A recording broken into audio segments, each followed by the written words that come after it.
Sino ka? Asawa niya! Bakit mo to ginagawa? Ayaw niya akong balikan! O bakit? Ano bang ginawa mo? Ano bang ginawa mo? Umalis lang ako dito! Tapos, may iba ka ba? Nagkaroon Wala! ka ng iba? Wala! Sino pong ano nito? Wala yata siyang alam dito. Wala yung anak niya. Wala siyang kasama pero Oh! uulit ka pa? Di na! Oh! Ha? Pagpag. Ikaw ba ang may gawa ng sakit nito? Ikaw ba? Ah! Ikaw ba? Ikaw ba? Ah! Hindi! Bakit ganyan ang nararamdaman yan? Yung totoo. Ah! Yung totoo. Ikaw ba? Hindi! O pagpag. Ilan kayong gumagawa dyan? Wala akong alam! O bakit mo to ginagawa sa kanya? Gusto ko lang bumalik siya sa akin, pero wala akong alam may sakit siya. O, sige, tanggalin nyo yan. Alisin mo yan. Dahil kung nagkaroon ka ng iba, maaaring cost to ng taong pinalit mo sa kanya. Di ba? Hindi ka naman aalis kung wala ka din iba. Tama, mali? Tama! Oh, di meron kang iba.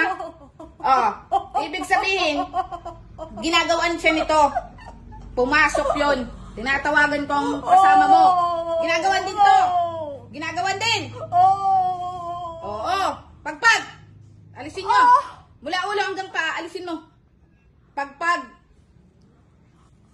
Alisin mo. Pagpag. Damputin mo. Damputin mo lahat yan. Oh. Tanggalin mo. Alisin mo. Pagpag mo. Pagpag. Alisin mo. Isa. Gusto ko makalakad to ng maayos. Dalawa. Aalisin mo, hindi. Aalisin mo. Aalisin mo. Aalisin mo, ha? Anong ginawa mo dito? Bakit namayat to? Ha? Anong ginawa nyo dito? Ha? Anong ginawa mo? Tanggalin mo. Tanggalin mo. Anong ginawa mo dyan? Ha? Asawa ka pala nito? Lalaki? Bakit mo to ginagawan? Ha? Ikaw, ha? Bakit nyo to ginagawa? Ha? Ha? Oh. Bakit? Sabi mo, asawa ka nito. Oh. Uulit ka pa. Uulit pa kayo. Oh. Di ba? Nandiyan ka pa sa kinakasama mo? Nandiyan ka pa ba sa kinakasama mo? Oh. Tanggalin mo yan. Pagpag. Alisin nyo lahat ng ginagawa nyo. Sige. Alisin mo.